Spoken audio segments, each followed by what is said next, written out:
Hello, welcome. This is Tessy Aniesi, the ambassador of EU Africa Chamber of Commerce. Today in the studio, I have a very important person. Someone very, very important, right? So this lady, let me not do any form of formal introduction so that she can speak who she is. Her name is Haleema Mustapha.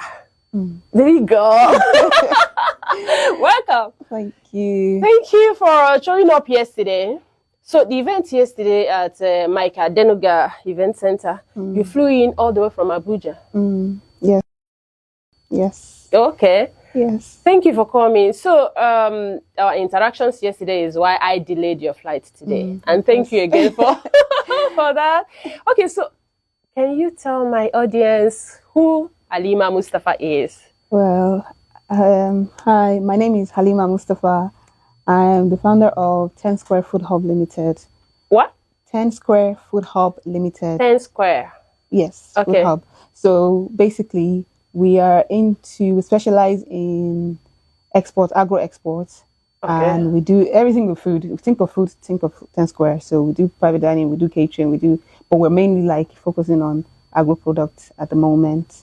And in Nigeria, and we're just trying to help get our products from Nigeria onto the shelves across the world, and just to reduce the food wastage, to help it. Yeah, this is actually where I'm most interested about, this food wastage clause. Yes. Why do you kind of emphasize on that? Because things are like in Nigeria at the moment, I feel like the price of our basic needs, fruit and vegetables, is our basic need. Everybody needs a bit of fruit of it, yes. And it's gone really, really expensive. And it's so sad when you go into markets and you see women trying to price, or give me a mix of pepper for 200 naira, and it doesn't exist. So like an average Nigerian, then to the average, they can't even afford to cook a pot of stew because they can't afford the basics pepper. And it's like, oh, give me a mix of 500. Like, it doesn't even exist. Give me a bit of that. It doesn't really exist anymore. So so it's really, really sad. And I feel like obviously it's due to the problem we're facing at the moment, which is the price hike in fruit and vegetable. We produce so much, and we shouldn't have to pay that price to have that basic. Thank you. I really like that. Yeah, a country like Nigeria shouldn't be talked about of hunger in any angle. Absolutely. But we found out that farmers here, they produce, even though there are a whole lot of challenges and limitations against farmers, but they produce. At the end of the day, the volume of food wastage is high. It's still high, because I come from a community, Anam, where we suffer annual flood annually every year, and I know the amount of cassava, yam, potato, other crops that go under because of that. And for now, there is no kind of litigation or any form of measure. So what you're saying, 10 Square Food Hub Limited. Yeah. Okay, so you mean that, you can come into a farm or farm settlement, and do you buy the farm produce, or you must wait for the excesses that goes into waste? No, not necessarily. Like the structure that we're trying to put in place is, you're a farmer. We'll come to you. Right. What have you got? What are you expected to harvest? So we'll see what way we can help, and that everybody wins. I win, you win, and there's no way. Everybody wins. Everybody wins, basically. So if, let's say, for example, cassava, you said, for example. Yeah. You have cassava. You don't want it to go to waste. Before it gets to that stage where it goes to waste, when it's still fresh, what can I do with it? Where can I export it to? Like, the remains of it, how can I process it to not go to waste? Like, make gari out of it, make cassava flour out of it. So that way it's not gone to waste. I don't have to wait for it to come to the extent of waste when it's bad. Basically, it's still fresh. I've gone across the world, try and find buyers. Okay, you need this, I've got this. I've got a farmer that's got this for you. This amount they have. Give it to you. Okay, whatever you can take from me. Okay, instead of it going to waste. I've gone it around Nigeria, everybody's got enough. Okay, whatever is left over, it's still fresh. I can make gari out of it. I can make plantain flour, cassava. I can make cassava. I can turn it into flour. I can turn it into gari. I can turn it into chips. I can turn it into many things that, in a way of processing it, that it still retain the nutrient. Yes, cassava chips. Really? Yes, like potato chips. You can can make yam chips. Chips is anything you do fry. It's a method of cooking it that different methods of it. So there's so many ways that things I can turn it to that will still keep it. That is not obviously once I put it into once it must not be a waste. Yes, it won't go to waste because it's gari now, it's cassava chips now, it's cassava flour now, and so many. It's tapioca pearls now.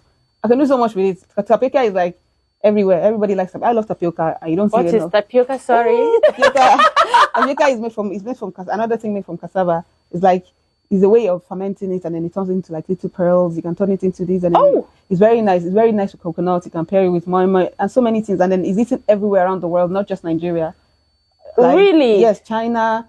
All these countries everywhere. Tapioca pearls. Google it, you'll see. Yeah, it's very popular. So there's so many things I can do with it that cassava is not going to waste because I've processed it and into different things, and it's not going to waste. It can't expire in the next 5-10 years if kept well. So that way your cassava is not going to waste. It's other things now. I'm very interested in this cassava. That means there should be no waste. There should be no wastage whatsoever. And then even the back of the cassava can be used as animal feed. So now I've got all the peelings of it. I can dry it. There's a way they process it into animal feed. Now I can sell it back to farmers. Like chickens can have them, and different crops. So there's no wastage whatsoever.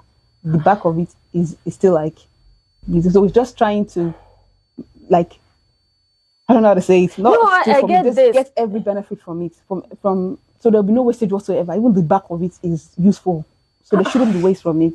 Really? I didn't know this. You can do so much with it. Okay, you're talking about exports. Have you gone there? Do you have the buyers already? You have your network outside of Nigeria? Have you been outside? Have you been to outside of Nigeria before? No, what it is that obviously I just moved back to Nigeria. I didn't grow up in Nigeria, so I know the loopholes. I know what people are missing over there. I know what's like Europe, I know, and other places I've studied as well. I've done my homework. I know what each country is missing and what they would love to export. I know what they want, and cassava is like one of the most valued.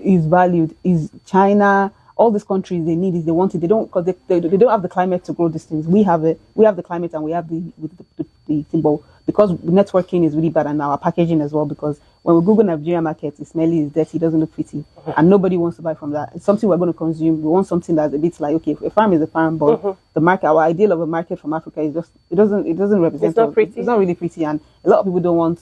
And then connecting as well, like me now, I have I'm working towards connecting myself to many buyers across the world, anywhere. I'm not limiting it. If you need it, I can get it across to you. Where do you grow up from? I grew up in Ireland, and I moved to the UK, so Europe basically. So I've been there for about 21 years, and I thought, you know what? Yeah, I've been a chef. I've been around. I know what they need. I know what the country needs.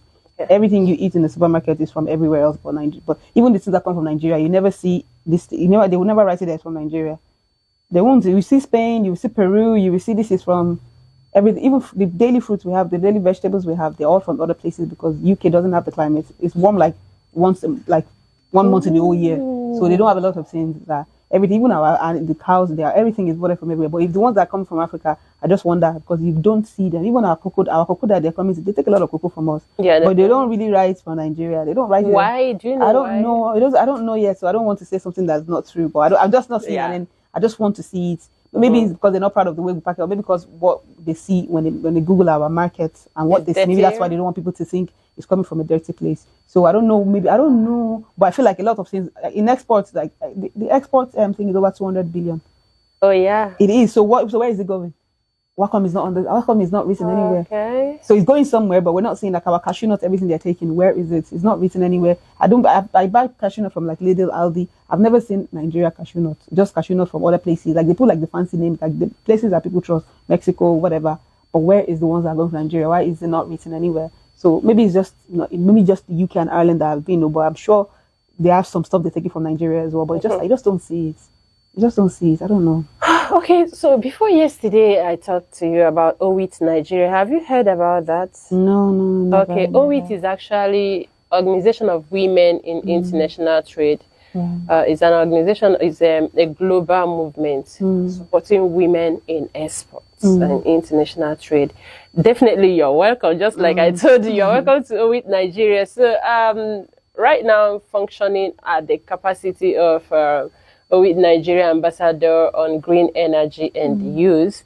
I welcome you officially, Haleema Mustapha, with Nigeria, because this platform is definitely going to give you all that you need, all the support. We have our partners, we have every tool that you need to get things done. Since you grew up, your environment is UK and Ireland, right? There's OWIT UK, there's OWIT Ireland, there's OWIT Canada, there's OWIT US, there's OWIT Brazil, like you saw yesterday. Yeah, so these are the people that help women facilitate anything they want to do, just like yourself, right? So, and so far, do you partner with anybody, or you doing this alone? How are you funding it? At the moment, I'm working alone at the moment because I'm just starting. And my company just registered in January. I'm still working on getting some of my legislation and my certificate and my licenses and stuff. So we're just right now. I'm more of like I'm doing my homework at the moment while I'm waiting for all these things. So I'm taking courses. I just paid for another course this morning. I'm taking courses. I love learning. So people that are doing this and they're successful, what are you doing right? What are you doing wrong? And I don't want to, obviously we're still going to make mistakes, but I want to limit what I can. I just want to have, I like facts. I like what is, I don't want to guess and be like, it should be okay, there should be easy. Let me just like, no, I want to hear from people, like live life experience and see how it's working. What are your difficulties? How can I make this better and easier for myself? And being a woman as well, you're a bit limited sometimes in environments like this. So I just want to empower women. I want to face, especially like women-owned farms. Like I spoke to a lady the other day. She was like, she was one of those ladies that come out and clean for you. She's outside. She was like, okay, that if she gets 20,000 naira, she can rent a farm and she can use it to plant and then harvest, and they would actually do that. And she's like, she only needs 20,000. I was like, okay, like 20,000 naira. She's like, yeah, you just rent the farm from people like a lot of men like around the communities, like a small community in Abuja. So I was like, so she's like, I know how much of corn I can get. She was telling me like amount of corn she would get and then be able to support her. She'll be able to support her family and everything with it. So it sounded really, I was like, so people like her now, she doesn't have the right network to market that, it will go to waste. Because if she doesn't have it, she's going, our customers are going to be, just go to the market and try and sell it. Yeah. What if she doesn't get the buyers in the market, and it's going to go to waste? So people like that is who I want to target. Like now, woman now, she's a widow, she's trying to raise her kids, she's just looking for any means to, instead of going around and asking for help, she just wants a way to help her kids. So now if that goes to waste, now she's lost that investment. How is she going to go back in the next year? So people like that, we're trying to help with like, what do you have? So maybe in every community, have a representative that can communicate between us. She's Hausa, I don't understand Hausa. She doesn't understand English. How do we negotiate? So have somebody that's like a middleman, and then Wiley or somebody else is middleman. So what do you have? And then our job is to go around and look for buyers for these things, and then look for other ways to make sure that crop doesn't go bad. Now she doesn't know much about processing. So like, okay, what can I make out of maize? What is maize used for? As a chef, I know a lot of things and what I can do with it.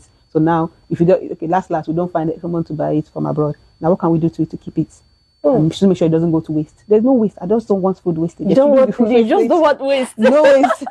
All right. Yeah. Okay. So, I was telling you about this Invest in Africa trade mission coming up in Netherlands this June and September, and it's actually targeted on especially the agribusiness, the traders, the investments or businesses that actually needed investment for them to go to Europe. They want to expand into European market. So what this Invest in Africa trade mission is meant for, B2B networking, expansion of your market, pitching for foreign investors, because you know that Africa is a bride right now. All right, so I would like to get you on board in a lot of things that we can't say on the camera. But before we go, I would like you to, what do you have to say to our listeners, both women and men? Because there's something I always tell people. I run an NGO with my team, that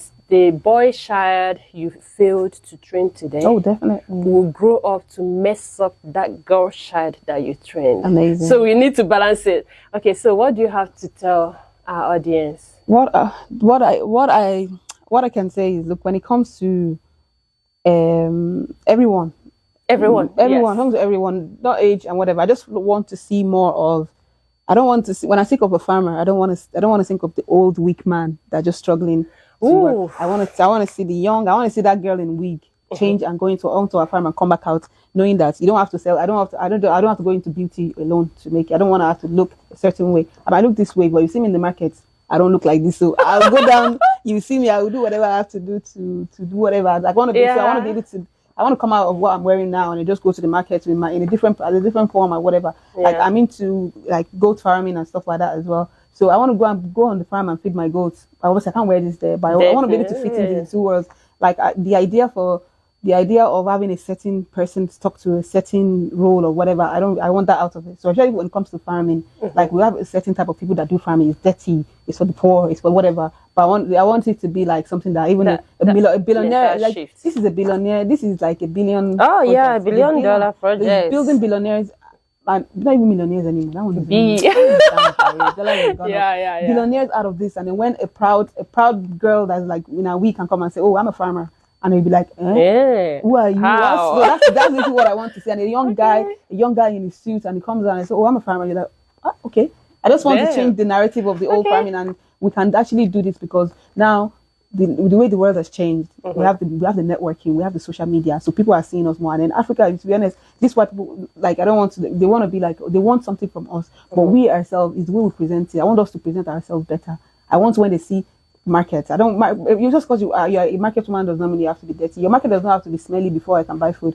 We import food and then put them in ACs in superstore for and then we put our local food that we're sending to them to make these things in the smelly market.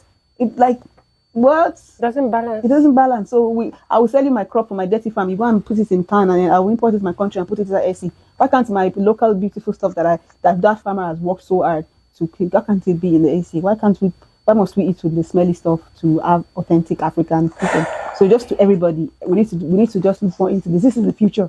Definitely. No matter what happens, we still need to eat. I must chop, whether you like it or not. Everybody must eat. No matter how beautiful you are, you must chop. Thank you very much. Thank you very much, Haleema. Haleema, I keep calling you Haleema. Haleema. Okay, there's H. But there are some that answer Haleema. Yeah, I think obviously it depends on your. Like me now, I know Arabic and I know Arabic. The word is ha, it's not a. But I think it just comes to your own your accent and where you're from. Definitely, I'll adjust. I'll learn. Thank you very much, our viewers. You have seen the gorgeous Haleema Mustapha. We'll come your way next time.